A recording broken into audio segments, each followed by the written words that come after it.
So we're talking about this idea of alleyways and the secret places in our heart, and I wanted to talk today a little bit about small places versus the large places. You know, those times that we say, well, it's really not that big of a deal that I'm allowing this into my life. It's just something small, right? Or, well, at least I'm not like that because what I've got going on in my life doesn't compare to what's going on there. It's kind of like an alleyway. Many alleyways were built simply as foot passages, places for a person to walk through. Many of the European alleyways that we find in places like England are simply footpaths. They're spaces between buildings just wide enough for a person to walk. Many times it's a staircase going down a hill, but rarely is it designed for someone to drive down. Compare that to the alleyways of Chicago. You know the ones I'm talking about, the ones from the old movies with the mobsters, you know, the gangsters that pull up in their car and they get out with their Tommy guns and they just light into someone in that alleyway and then they speed off. Or maybe it's in a car chase and two cars are driving fast down an alleyway in a city like Chicago or San Francisco. Both are alleyways, they just both look a little differently. One of them just wide enough for someone to walk down, and another large enough for a garbage truck to drive down. Do you know actually the alleyways in Chicago were designed for just that? They were designed for deliveries and for waste disposal. They were designed so that a truck could drive down at any time, or a car could come down at any time, or a wagon could come down at any time and take off garbage or deliver much needed supplies. More than just a footpath. It was an avenue for commerce to continue on. But just like the small stairwell footpath in England, nestled between two buildings, still an alleyway. You know, our life is the same way. Regardless of the size of the sin or the secret place, that place that we're leaving God out of, regardless of the size, it still is doing the same thing. Do you know in Matthew chapter 5, beginning with verse 21, Jesus starts a discourse. And in that discourse, he is telling us something about the nature of sin. He talks about murder and hate and anger in our heart. He talks about adultery and lust that exists within the private spaces of our heart, and how the two are the same. There's no distinguishing between the two of them. There's no difference. Just as the large alleyway and the small alleyway are both alleys, the large sin and the small sin in our lives are both doing the same thing. They're accomplishing the same purpose. They're accomplishing separation between us and God. They're causing us to use a system of comparison to keep God locked out of certain places in our lives. You know those things that when someone asks you maybe, hey, what'd you do last night? You don't want to tell them the whole truth because you don't want them to be jealous, or you don't want them to be upset. Maybe they invited you to do something and you said, oh, I can't tonight. I've got too much going on. You didn't tell them you'd already made plans with another set of friends or another person, and then they ask you the next day, well, what'd you do last night? And you choose to leave out some of the details, giving them just enough for them to realize that, hey, I did something, but maybe I didn't do everything that I said. Like maybe you went out with a group of friends and ate dinner, and what you told them was, oh, I had a little dinner last night.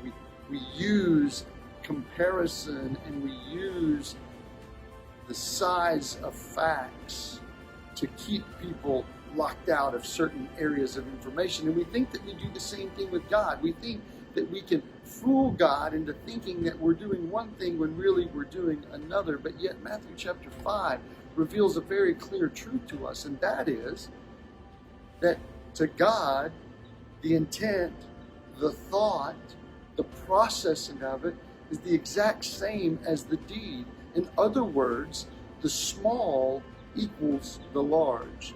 There is no comparative difference between the two, because God is not watching us from afar. He's not sitting up on top of a building on a catwalk looking down at us. Instead, He's monitoring us from the inside. He indwells us. He lives in our hearts.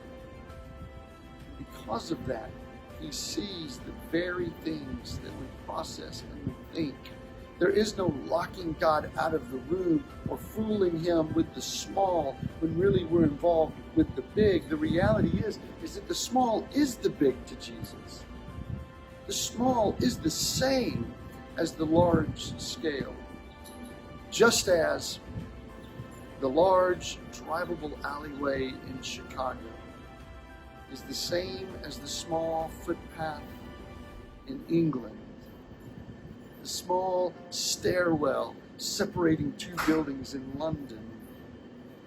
Reality is that to God and with God, the private place that we think we're locking Him out of, He is always present. And giving Him or allowing Him slight access or allowing Him full access doesn't change the fact that God knows everything about us. I say, Todd, why are you telling us this? It's because I want you to understand, if we can't strip down the fact that there is no real secret place in our life, then we will never make it so that God can enter into all the areas. We'll always believe that we are fooling Him and keeping Him at bay. The reality is that there is no hidden place. There is no secret place from God. He is always present. He is always knowledgeable. He always knows. So live life like your heart is the large, drivable alleyway, waiting for the dump truck, waiting for the garbage truck to drive down through, waiting for it to come and make the pickups, waiting for it to come and carry off the disposed waste of our life. If we live life like it's that large alleyway instead of that tiny, narrow, hidden space, and we give God full access. When we give God full access to our life, when we no longer try to act as if keeping hate stored up in our heart is any different than as Jesus would put, the commission of murder, then we'll start to realize that God wants full and total relationship with us. And with full and total relationship comes the instruction, comes the blessing, comes the purposes of Christ in our life. Don't try to negate Him and His impact in your life by keeping narrow passageways in your heart that you believe Jesus can't get to. But instead, live as we learn in Matthew chapter 5. Widen the passageways of your heart. Don't keep Christ out of any area, but instead allow Him full access. Jesus is waiting to be in your life. Not a part of your life, but be your life.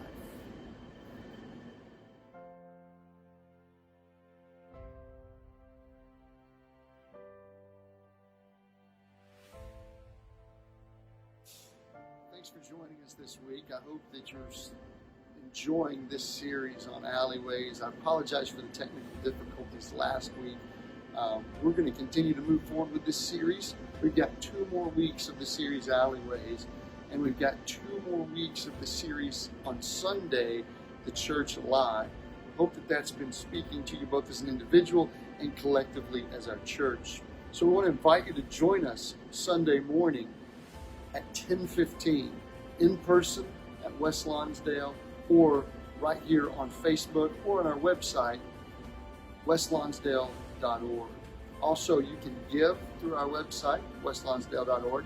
And also, you can access past messages and our podcasts of messages and all of those things. There's also information on the page about the church.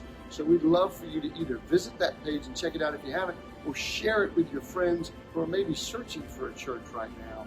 Let them know who we are at West Lonsdale. I want you to keep in mind that we're still doing food truck every Monday morning at 11 o'clock.